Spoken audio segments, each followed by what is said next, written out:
시청자 여러분 안녕하십니까?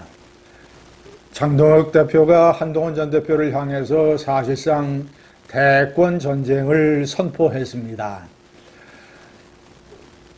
어제 연합뉴스 인터뷰에서 세 가지 얘기를 밝혔습니다. 첫째, 자신을 최악이라고 했던 한동훈 전 대표와 어떻게 통합할 수 있겠는가. 두 번째, 친한계를 비롯해서 그동안 이 탄핵 반대라고 하는 당론을 정면으로 어기고 해당 행위를 누적해온 사람들은 이제 한 번만 더 반복을 하면 조치를 하겠다. 세 번째, 국민의힘을 대표해서 나가는 패널들, 방송 패널들 인증제도를 실시하겠다라는 이 해괴한 발상까지 포함을 해서 세 가지를 내놨습니다. 보통 전당대회 같은 데에서 치열하게 죽기 살기로 싸우다가도 당권을 잡게 되면 통합과 화합, 단결 이런 것을 얘기하는 것이 정치적으로 상례일진데 장 대표는 정반대의 길을 가고 있습니다. 보수 역사상 이런 사례도 참 찾기 힘듭니다. 이명박 대통령 정권에서 당권을 잡은 이 친이계가 비주류인 박근혜계, 친박계에게도 이런 식으로 가혹하게 강경하게 하지는 않았습니다. 이 사실상의 전쟁 선포이고 이것은 장동혁 대표의 정치적 야심과 연결이 되어 있다고 저는 판단을 합니다. 장 대표의 꿈은 대통령입니다. 시청자 여러분, 장 대표는 한동훈 전 대표보다 겨우 4살 많습니다. 56살. 나이는 둘이 비슷하다고 봐야 되겠죠. 그리고 본인이 생각하기에 충청도의 돌막골이라고 불리는 깊은 계곡에서 구남마의 막내로 이런 이 가난한 농부의 아들이라고 하는, 그리고 행정고시, 사법고시 양대 고시 패스와 판사라고 하는 나름대로의 개인적인 서사를 갖추고 있다고 본인은 자부를 하고 있습니다. 그리고 잘생긴 외모, 언변, 그 다음에 술도 잘 마시고 이 사람들과 잘 어울린다고 알려진 소탈한 어떤 친화력 이런 것들 내세워서 본인이 5년 후에 8년짜리 대통령을 내가 도전하겠다라고 하는 야심을 키울지 모릅니다. 그 첫 단계로서 이 장동혁 대표의 목표는 아마도 내년 6월 지방선거에서 참패가 아니라 적절한 패배. 그래서 대표직을 지킬 수 있는 상황을 만드는 것이고, 두 번째, 어떻게 해서든지 내년 6월 지방선거나 국회의원 보궐판을 통해서 자신의 최대 라이벌인 한동훈 전 대표가 정치적으로 재개하는 것을 막겠다. 한동훈 전 대표를 정치적으로 완전히 구속으로 몰고 쪼그라뜨리겠다라는 생각을 가지고 있을 것입니다. 친한계도 마찬가지고요. 자, 그리고 설사 내년에 지방선거에서 참패를 하고 본인이 당권을 내줘도, 예를 들어서 나경원 전 대표라든가 이런 또 다른 이 극우 친윤계를 내세워서 당권을 유지하고, 그래서 영남권과 이 자신을 포함한 친윤계들의 공천을 보장을 하고 2년 동안, 2년 후에 총선에서, 그리고 그런 것을 바탕으로 해서 최종적으로 5년 후에 대통령 후보 경선에서는 현재의 주류를 형성하고 있는 영남권 보수 강경 당원들의 세력을 그대로 유지를 해서 정청래가 개딸 세력들을 중심으로 해서 당권 대통령 후보가 되겠다고 하는 야심을 키우는 것처럼 똑같이 장동혁도 이 강경한 윤딸들을 바탕으로 해서 내가 대통령 후보가 되겠다. 이 탄핵 탄성파 한동훈파는 최대한 찌그러뜨리거나 내쫓겠다라고 하는 정치적인 욕심을 불태우고 있는 것입니다. 참말이 이 논리가 안 되는 이런 장동혁의 이런 것이 통하는 완전히 극우 난장판이 되어 있는 것이 현재 국민의힘의 보수 당원들의 현실입니다.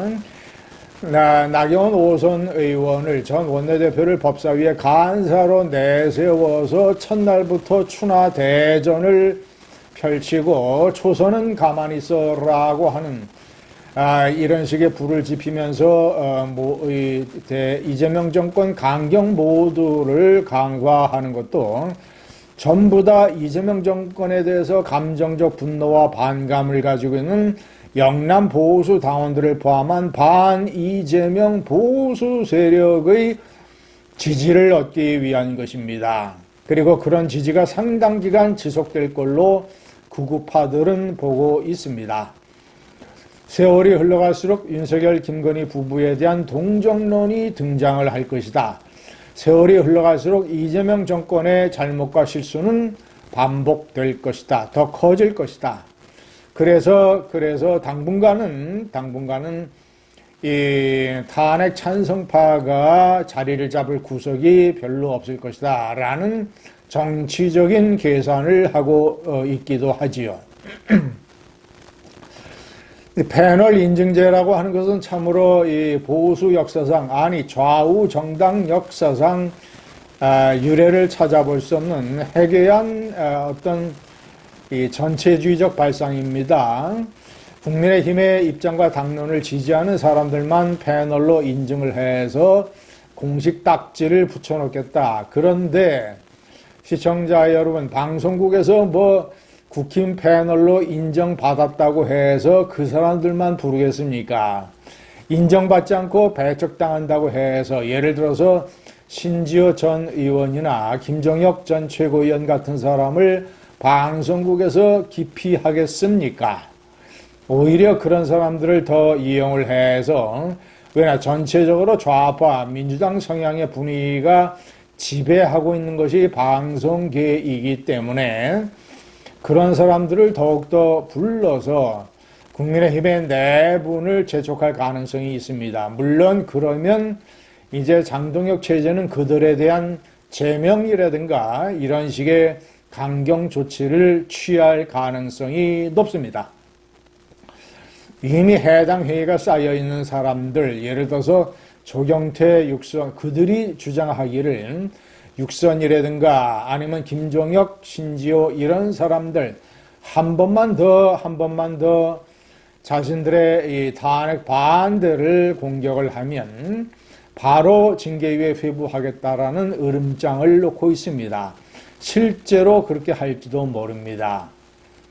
탄핵이라는 반대를 세운 것 자체가 말이 안 되는 어불성설임에도 불구하고 자, 이런 판에서 제가 제시하는 한동훈 전 대표의 활로는 제가 몇 번 얘기를 했습니다만은 이런 진흙탕의 중앙 정치 무대에서 존재하면서 싸워봐야 이미 당권을 극우파가 가지고 있고 싸워봐야 진흙을 뭉쳐서 서로 던지는 이런 것밖에 되지 아니합니다. 배신자 프레임, 검찰 출신이라고 하는 윤석열에 이어서 이런 공세, 무슨 당원 게시판 논란, 이런 어떤 진흙탕에서 뛰쳐나와서 판을 확 바꿔버리는 것도 대단히 중요한 이 활로의 방법입니다.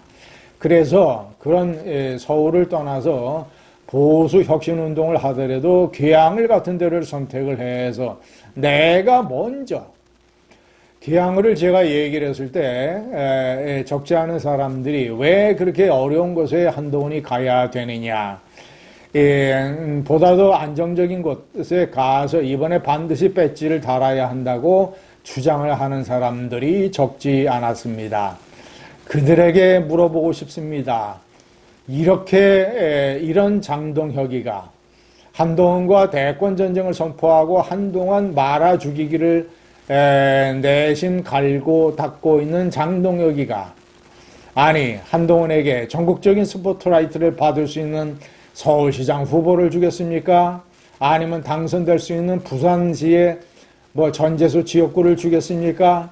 아니면 김민석이가 서울시장 출마하면 국민의힘의 그래도 노른자위 중에 하나인 영등포을을 주겠습니까? 천만의 말씀입니다. 장동혁이가 그렇게 하겠습니까?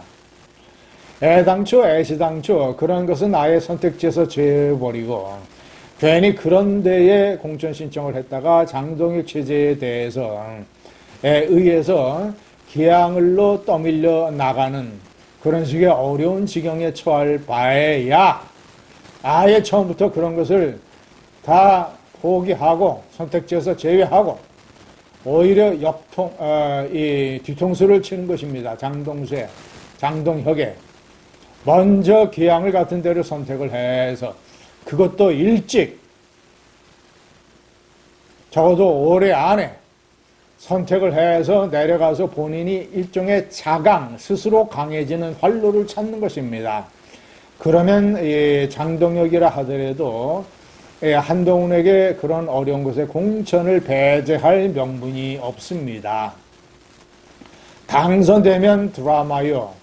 근소한 차이로 석패를 해도 당권에 도전할 수 있는 영남권의 보수 당원들의 마음을 움직일 수 있는 차강의 길이 됩니다. 감사합니다.